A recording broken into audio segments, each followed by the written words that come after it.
If you're frustrated with your swimming and you just feel like you're at a standstill and can't improve, well, in this video, I'm gonna tell you the story of how one of my athletes went from complete beginner, not being able to swim 50 meters, to sub 130 pace in just 8 months. And you can do it too if you follow these steps. I'm Lukas Siska, welcome to the channel. I'm so glad you're here.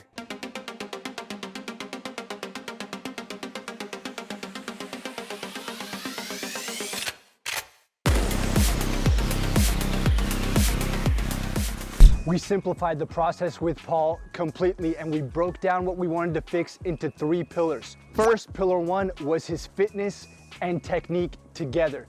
Pillar 2 was fix the foundations of his stroke, breathing, body position, buoyancy. And pillar 3 was to add feel for the water, increase it, and build power into his stroke.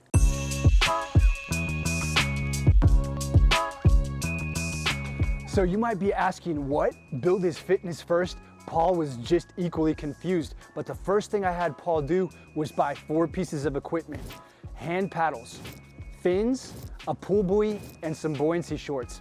These 4 pieces we used immediately because I wanted to build Paul's swim fitness so that grasping the swim technique would become easier. I'm a big believer in building your swim fitness in conjunction with fixing your technique. People who try to fix their technique alone, they progress, but way slower. This is the fastest way to improve. So with building the fitness, he went from swimming 300 meters per session before we started working together to swimming 2K right away. And how? Well, we got those buoyancy shorts there. We got him fins. By using that equipment, that helped build his fitness quicker. And it was essential for him to start getting that volume in. And he's a father of kids and he worked full time. So he didn't have that much time to waste. So he only could swim 3 times a week. And each time we were trying to get 2Ks worth of volume. And not just volume, he had some structure in there as well. And we'll get to that in a minute.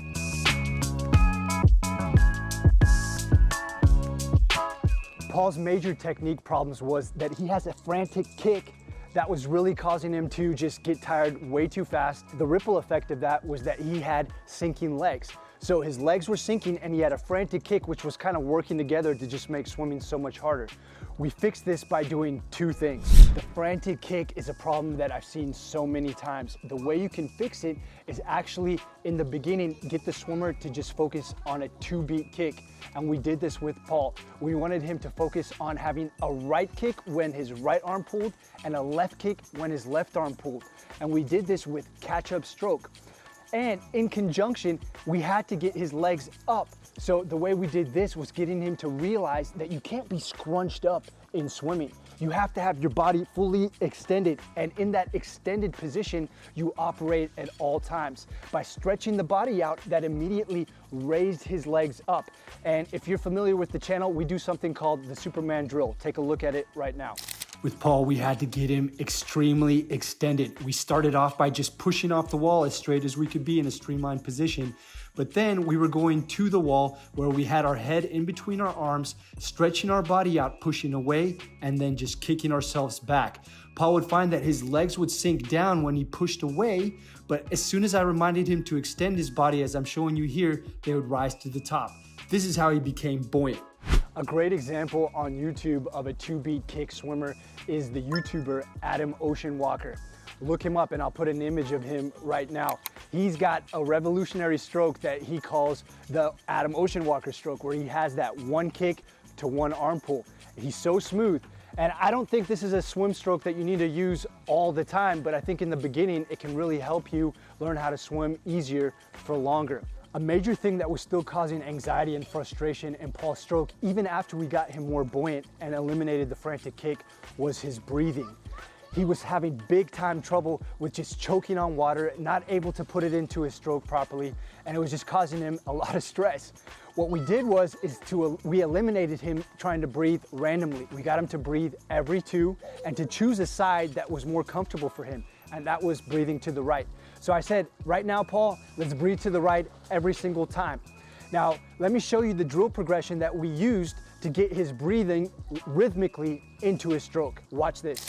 To put this into Paul's stroke, we first wanted to get him to do it on the wall, just breathing to that right side like we talked about. Exhaling under the water, inhaling on top. Nice and rhythmic like, just slow and controlled. After we did it on the wall like this, we wanted to do it moving forward. So we took a kickboard and did the exact same thing. I told Paul to have fins so it was easier at first, and he kept on breathing to that right side only. Exhaling under, breathing in on top.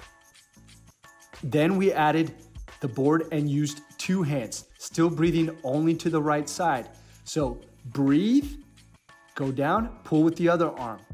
Then breathe, go down, pull with the other arm. This made it super simple, and he was still using fins at this point. Then we took the board away and did full-on catch-up stroke. Here I'm using a powerful kick, but Paul didn't have this at first. Remember, we tried to transition him to a 2-beat kick, but still we were just focusing on breathing to that right side. It made it so much more understandable for him.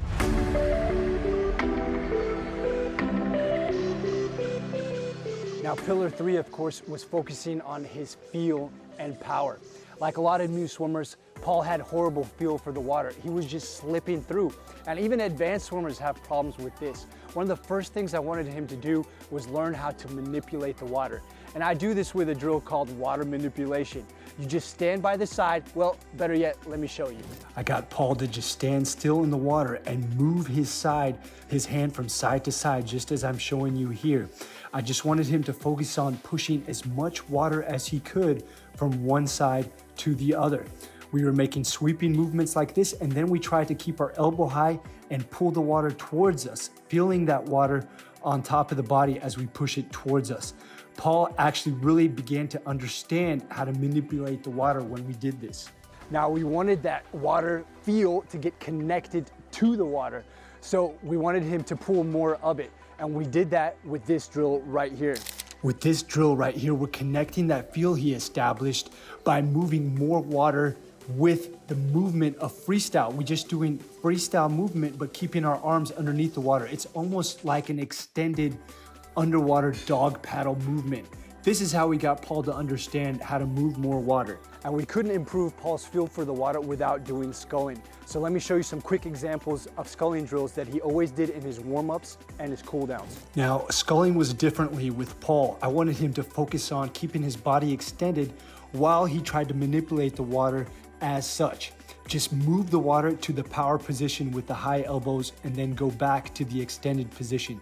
This helped Paul keep his body buoyant and to focus on just his catch. Then I had him do it where he pulled all the way through to the bottom and finished his stroke. Double arm, kept it simple. Paul really learned how to feel the water by doing this. So remember guys, we were doing these technique adjustments while increasing his swim fitness. So after 3 months' time, we had increased his swim week from 6K per week to 8K per week. And during this time is when we focused on stretching his stroke out more, getting more distance per stroke, meaning using power and momentum to generate more glide.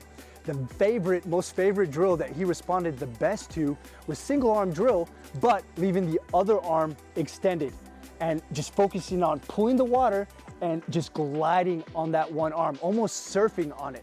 Remember that in freestyle, it's your whole body going to that side, and that's what we emphasize with Paul. So those were the 3 core pillars. Now Paul was comfortable in the water. He felt confidence in his stroke, so we just had to build his fitness up. So after the 6th month, it was all about getting stronger by doing structured sessions. Now he was swimming 10 to 12K per week, and that means it was about 3 to 3.5 Ks per session because he only swam 3 times a week. Remember, he's a working family man. And in those sessions, we made sure that he had threshold work, VO2 work, and speed endurance work. Main sets were always consisting of one of the 3 things that I just mentioned. He always did the drills and stuff that we talked about in his warm-ups and cool down, but those were the 3 areas that he focused on. And if you want to know the quick examples of those, a threshold session can be as simple 15 times 100 with 20 seconds rest, hold your best average. A VO2 session can be simply 200 at 90%, take a 10-second rest, and then 100 almost all out. Repeat that 4 times. An example of speed endurance can be 5 times 500. That's a little bit long. With Paul, we didn't go that long. We did 3 times 500, but you can just go according to your fitness level. Now the exciting part starts happening. After the 6th month, Paul started having dramatic improvement. His fitness was increasing, his technique was starting to get dialed in, and guess what? Let me give you some examples of what he was doing on those sessions. On a set of 15 times 100 in yards, we'd have Paul going off of an interval of 150. He was holding 125s. This was around the 8th month or so. And on a set of 4 times 400 of an interval of 7 minutes, he was holding 6 minutes. This is yards. If you want to do the math, multiply or add 6 seconds per 100, and that'll get you the meter time for short course meters. So it was just amazing. He's super confident and super fast now. Well, super fast for where he came from. Remember, he couldn't swim 50 meters without stopping. And now I told him he's ready to do an Ironman. He hasn't pulled the trigger yet, but that's his next goal. And guys, if you want to know your true swim potential in this moment, I want you to take my quiz and we'll give you a score to let you know. Look in the comments below, click the link and find out. What I want you to remember, guys, is that Paul's transformation didn't happen just like that. It did happen fast, but it still took months. What I see, the big mistake that a lot of people make is that they get frustrated with their swimming and they give up way too soon. The reason for Paul's success is that he stayed consistent and he didn't give up. He followed the systematic approach of keeping things simple and not trying to master everything all at once. And that is the key. Now guys, if you wanna know how to just be better at that and wanna get these kind of insights weekly, click the link in the description and you can get messages from me every single week helping you improve your swimming. The key is to take things step by step. Don't try to do everything at once. If you do things systematically and improve one thing, one at a time, your swimming can skyrocket. Now, if you have a problem with kicking and want to improve kicking, because it's a huge part of the freestyle, and I recommend you do that, check out this video.